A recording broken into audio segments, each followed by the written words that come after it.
I am very happy to have this opportunity to meet you. Great responsibility rests on the shoulders of our civil services, particularly the Indian Administrative Service. Ours is a large country characterized by great diversity, great complexity, and the unity and integrity of India has to be the primary concern of all those involved in processes of governance. This does not mean that we should lose sight of the peculiar circumstances in which your respective states may be placed. I think ours is a unique administrative setup. It's a federal setup, and services like the Indian Administrative Service perform that twin combination of concern with local circumstances and at the same time wider concern that these local problems are resolved in a manner which strengthens the bonds of unity and strengthens the nation's integrity.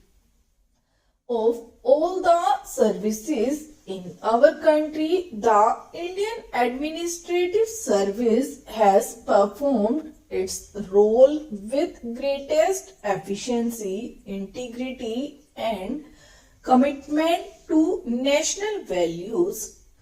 I said that ours is a country of great diversity and great complexity. We have in our country religions, all the great religions represented in our society.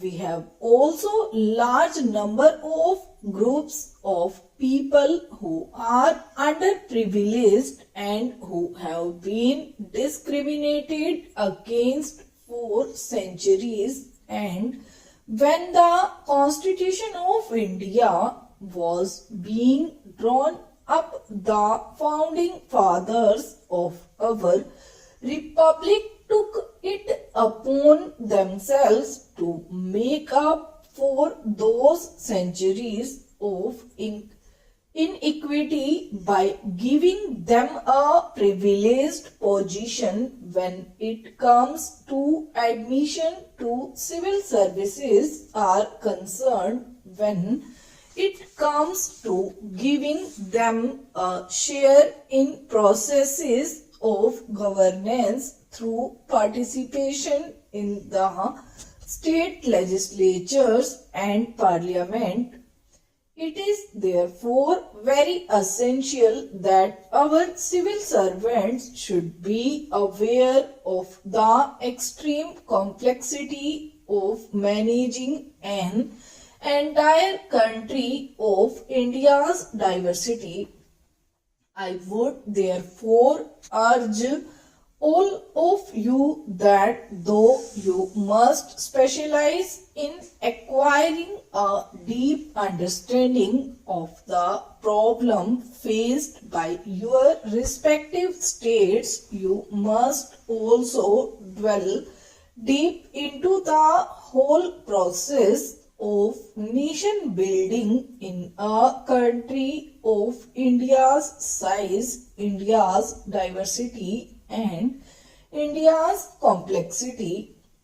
I would also say that we are living in a world where human acknowledgement is growing at an unprecedented pace. Therefore, your stint at the academy cannot and should not involve an end of the thrust for acquisition of knowledge.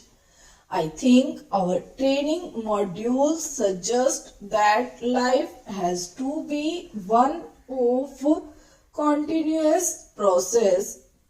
Our country has been growing at a handsome rate in the last 15 years ever since the reform program was launched. Our growth rate has averaged above 6 to 6.5%. In the recent years, we have improved upon that performance.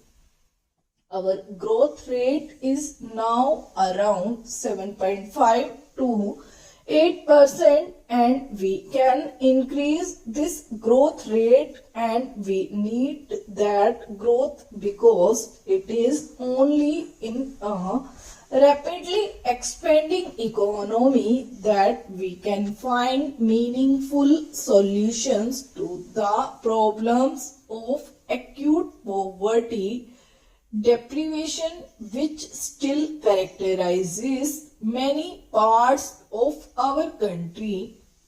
And if growth is not there, the whole process of redistribution of incoming wealth becomes a zero-sum game, and when social processes become zero-sum games, they give rise to great degree of anger, frustration, and therefore we need this vibrant growth to provide the wherewithal in which redistributing processes can become a positive sum game and not a zero sum game.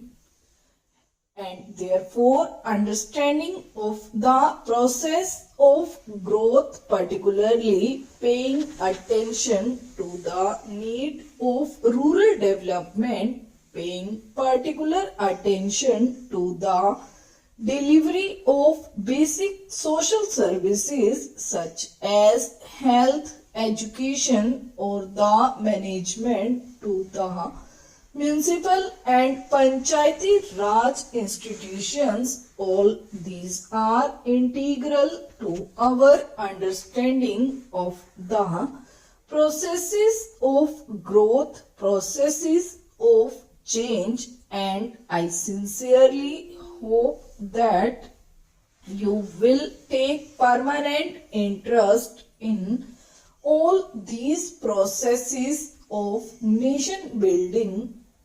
When I took at the civil servants in the British time, there is one thing which strikes me. Many of them, although they came to our country from far away distant land, many of them spent lot of time in understanding the sociology and economics of how India's rural dynamic works.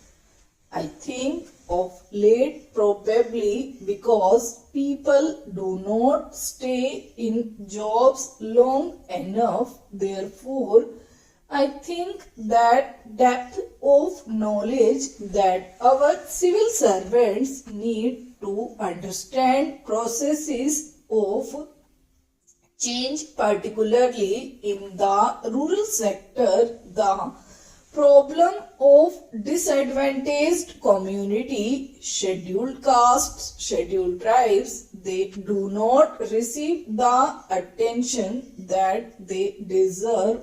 That is why you have tensions in rural India, the Naxalite problems. These are problems which have several dimensions.